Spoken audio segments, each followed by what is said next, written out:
Third time's a charm. Whew. I'm sleepy. Okay, hi. My name is Emily. I am a faithful follower of Christ, and I'm addicted to sugar, flour, and binging. And I am having food thoughts again. No wonder I have them when I'm super tired, and I've had a couple busy days. So that's why I'm making this video. As long as you see me talking, I'm not in a parking lot somewhere stuffing myself with food or sugar or flour. So here's my thoughts on that. But first, how about a little footage of my standard poodle puppies? Hi, little puppies. All right, you all stay down. So there's Walter and Jubilee. Here, can you sit? Sit. I want them to see you. Okay, they need a bath. That's on my radar. You all want a bath? You want a bath?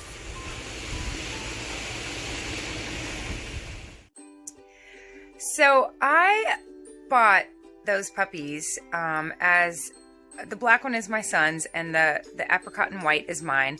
And her name is Jubilee, which means the celebration of a certain anniversary. So I bought her to celebrate my 40th birthday and my 1 year with Bright Line Eating. A perfectly imperfect year. Don't think that it was a celebration of 365 perfectly bright days. But nonetheless, I'm down 35. Whoa, not 35, 95. I'm down 95-ish pounds. And I've learned a lot. And here's something I'm learning lately. I'm not immune. I'm not immune. No matter how great one day ends, I am susceptible the next day to relentless food thoughts. That I can learn to manage with, number one, more sleep. I have got to go to bed earlier when big fat 2 or 3 hour naps is not an option, and it's not. My kids are getting back into school. I have 5 kids. It's a busy schedule. We still don't have our water figured out, so I'm running back and forth to my mother-in-law's house to wash laundry and dishes and puppies here in a minute. So they kept me up throughout the night because the vet said they were a little underweight, and she told me to feed them some wet dog food along with their dry dog food, which is causing some wet dog poop. I was dealing with puppy diarrhea for like 2 hours in the middle of the night. I'm tired. And when I'm tired, my brain is like food, just like so relentless. And it's thoughts of pizza and chocolate and ice cream.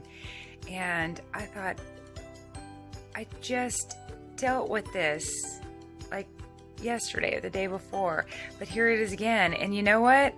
I'm going to go ahead and decide that I'm going to go through my emergency action plan every single day if I have to. I surrender over and over, and I surrender to having to deal with this daily. And I don't believe I will if I'm rested, but if I'm not rested, I do not want to start on the food. It could get so ugly so quick. So I've already had dinner. I'm done. I'm done chewing and swallowing until breakfast tomorrow morning. I came in a quiet house. I had 30 minutes, not nearly enough time to sleep to reset the chemicals in my brain. But I went ahead and ate, and then I even fixed a beautiful salad with salmon. I broiled some salmon, and it was delicious. I've already got a salad ready for tomorrow night. I'm going to show you pictures at the end of this. But I am sharing with you right now to tell you that this struggle is real. And you know what? If it's daily, so be it. So I'll just go through my emergency action plan every single day if I have to. So when I press stop on this video, I'm going to go through my 7 steps. I'll breathe, I'll take a few deep breaths, and then I'll get going on the 7 steps. I'll pray, I'll reach out. I'll tell someone else is doing Bright Line Eating with me that, hey, I'm going through my plan and this is step number 2.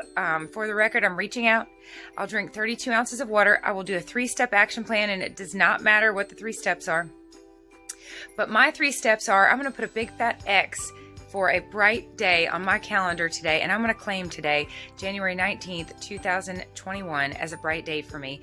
Bright day number 7 out of 14. I'm doing my own 14-day challenge, so I'm going to put an X on the calendar. I'm going to run to a neighboring town and run 2 pet-related errands, and also pick up pizzas for my father-in-law for everyone to eat for dinner. Everyone but me. And then I'm going to bathe 2 dogs. So those are pretty hefty, those activities. Then after that, I will do something for someone. So I'll pray, reach out, drink water, do my 3-step action plan, do something for someone.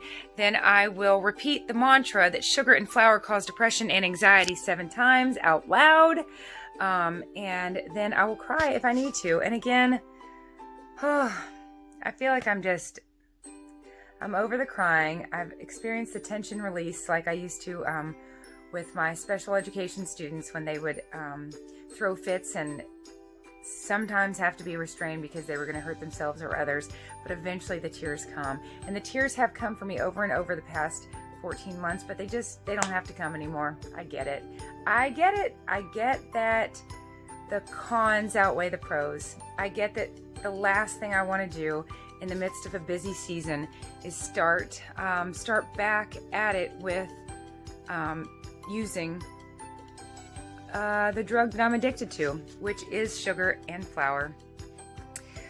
So I'm making this video just to share with you that I make all these videos and I know a lot about behavior, and I feel very inspired and close to God, and I have so much love and so much support. And there are just times, and some days, especially when I'm not rested as much as I'd like to be, these food thoughts come to me. I'm just going to go ahead and accept the fact that they might come daily. And you know what? So be it. So every day I will go through my emergency action plan. I can just plan on there being emergencies every day, and any day that there's not, well, hallelujah. But I'm determined to not turn to sugar, flour, or binging. And so I'm glad to make this video, share that with you, let you know that I did come in earlier, eat my dinner early, and I thought I was good to go, but sure enough, here I am. And 4:30 is just a little too early for me to go to bed for the night when there are kids and dogs, and there's a lot going on. So please know you're not alone, and I'm just glad to share my struggle and let you know that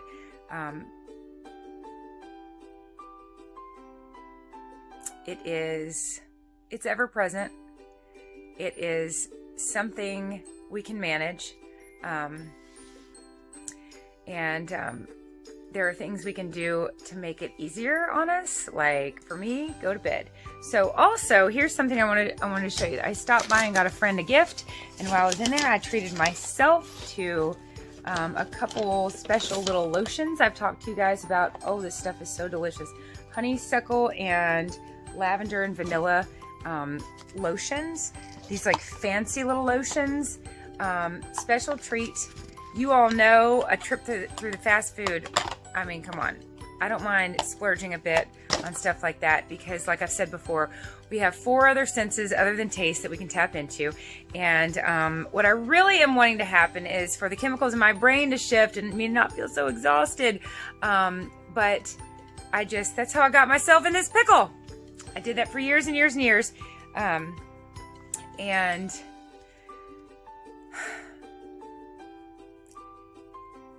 my sponsor, who I don't meet with anymore, but she said, Emily, your sleep needs to be as sacred to you as your eating.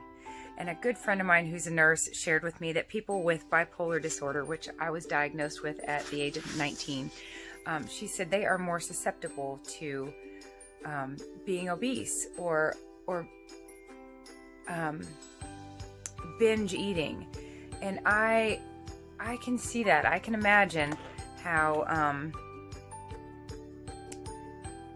anyone with mental health issues would be inclined to turn to drugs, a variety of drugs, including sugar and flour, to change the chemistry in their brain when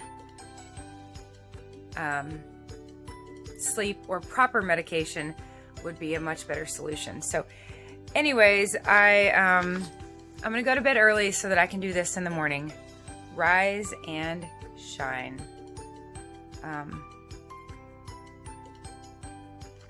Yay. Couple little treats. I love floral and bright colors to remind me of bright line eating.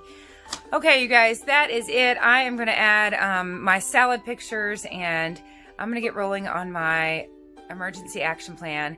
And again, like I said, if I have to, I'll do it daily. But here we are with food. Here I am with food thoughts yet again. And I am not going to let them get the best of me. I'm not going to let one day turn into another day, and finally it's like that toddler that finally kicks and screams long enough, and you're like, fine, here, just take it. I don't want to do that. I want to train this brain to start turning to those 7 steps when it feels this way, instead of just thoughts of pizza, ice cream, and chocolate.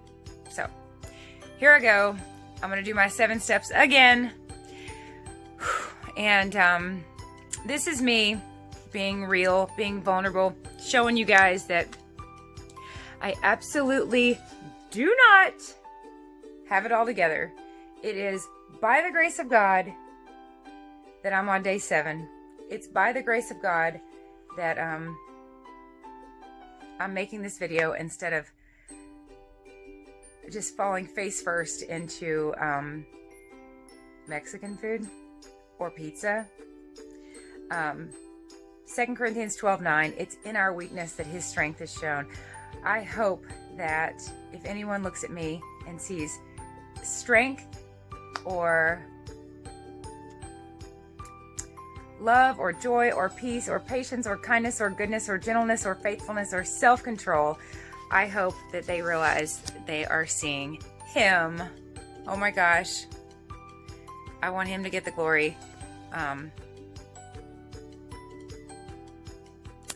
And I want to do what Paul said. I believe it's 1 Corinthians 9:27. I want to be the boss of this body and not let it boss me. So here I am once again dealing with food thoughts. And part of me hates to admit that I would have them over and over. But I do. And there's that. So I'm going to manage them and get to bed earlier. Goodbye. I love you. Have a great night. We'll talk soon.